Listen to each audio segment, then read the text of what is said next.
Welcome to No Apologies on Beck. I am your host, Lori Hins, and with me tonight, we're going to kick off our first segment with a guest all the way from Washington, D.C., RNC Midwest Regional Communications Director, Preya Samsundar. I'm so excited to have you on the show. Very pleased that you could join us on the program tonight. Thanks for having me, Lori. Well, we're going to talk tonight, and I wanted to talk to you specifically about, well, it's already the end of the month, but the month of March is called Women's History Month, and we haven't really touched on it all month, but I thought you would be a really good person to talk to because you would give us an idea of what's going on with women in politics in particular, and you know, across the Midwest particularly, and also probably other parts of the country. So let's just dive in and talk a little bit about Women's History Month tonight, particularly some recent gains that may have been made by women across the country. Absolutely. I mean, we've really seen a movement of women in Republican politics over the last few years. Obviously, last cycle was seen as the year of the women for Republicans. I mean, when we're looking at it, 2 years ago, there were just 13 women serving in the House.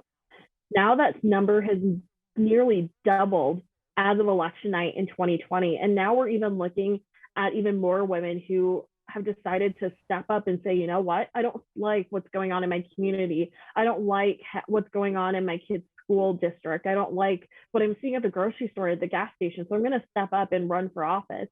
And so what we've seen this year is that so far we have a total of 267 women who have filed to run for office, which is huge. Obviously, we saw in 2021, Winsome Sears became the first female black lieutenant governor, for the state of Virginia, which that was a huge deal for not only Republicans in Virginia, because we know how blue it is, but for the country at large. And it just reignited this swell of support that we've seen from women across the board, across the country, who are stepping up and saying, now is my time to get involved in politics.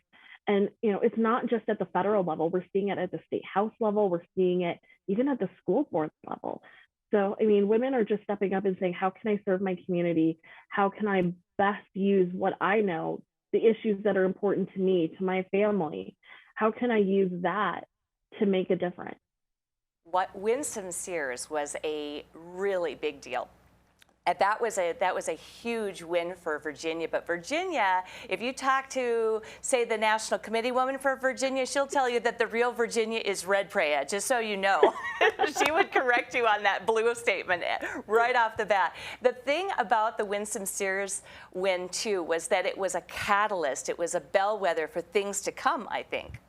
No, absolutely. And, you know, we saw New Jersey. I mean, New Jersey, also incredibly blue state. We came very close to flipping that governor seat. But more importantly, we saw a record number of Republican women who were elected to the New Jersey General Assembly. I mean, this is a sign that, you know, not only are women saying we're interested in running, but they're actually winning. Their message, that suburban mom message that we constantly talk about, that we constantly hear pundits out in DC and New York and Los Angeles, Atlanta, that's where CNN's based.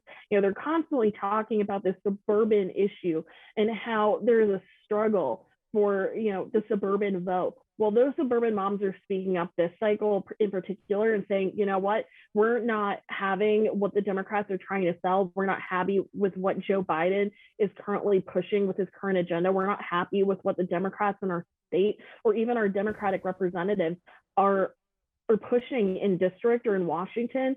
And it's time for us to step up and say, you know what, enough's enough. We're going to go out there and actually fight for our family's values. We're going to fight for our family, for our kids, and for our communities. I was reading an article. I'm just going to share with you what I have read, and this was from March 24th. And this is a Fox News article, and it's titled 2022 Shaping Up to Be Another Banner Year for Republican Women, candidates say.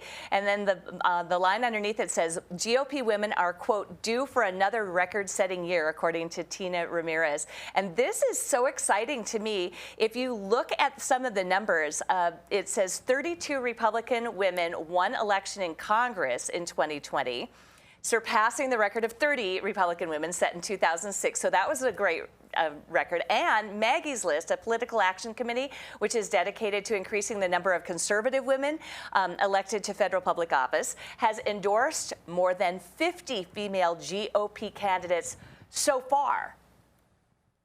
I mean, it is absolutely incredible to just see the groundswell of support. I mean, we all know that folks are incredibly tired of the current administration and some of the things that have, let's be honest, the fires that have taken place under this administration, whether it's the border crisis, whether it's Bidenflation or Biden's gas hikes. I mean, everybody's going to the gas station now and seeing record high gas prices. You know, they're going to the grocery store and having to pay that much more for milk or, you know, lunch meat for their kids to, you know, have for lunch. We've seen Democrats who have gone out there and said, you know what, parents shouldn't have a say in their kids' education.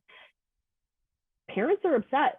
Mothers are upset. And so we're seeing a lot of these women that are just stepping up and saying, you know what, this is our moment. This is our time to shine. This is our moment to tell Democrats that enough is enough. We do have a right to have a say in our kids' education. We're tired of seeing super high grocery store prices. Like, we're moms. We understand how to balance a budget. You know, we're tired of, you know, every time our kids have a soccer game of having to fill up $50, $60, $70 just to fill up to go to that game. So, I mean, it's absolutely inspiring to see all these women who are stepping up and saying, you know, it's now our time to shine.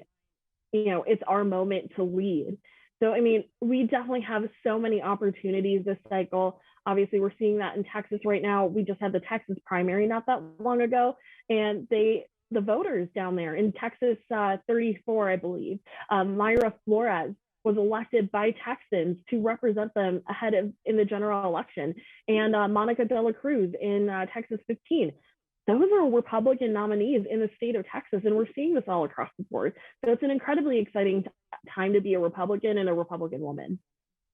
11 of the 15 seats that Republicans flipped from blue to red in 2020 were taken by women. This is according to the Virginia chair of Maggie's List, Tina Ramirez, also in this article. So 11 of 15, that speaks pretty loudly, Preya. Absolutely. And I know 3 of them right here in the Midwest. Obviously, we have North Dakota neighbor Michelle Fishbach, who flipped the 7th congressional district in Minnesota, and that was held by Colin Peterson for 30 years. And then in Iowa, we had 2 seats flipped. Ashley Hinson, Marionette Miller Meeks, they flipped 2 congressional districts from Democrat to Republican. And for Marionette Miller Meeks, not only was that razor thin by a 6 margin vote, but she flipped that. That seat was held by a Democrat man, Dave Loebsack, for several years. So, I mean, women are definitely making a difference, and they're definitely speaking to these, you know, purple districts, if you will, that have long been held by Democrats.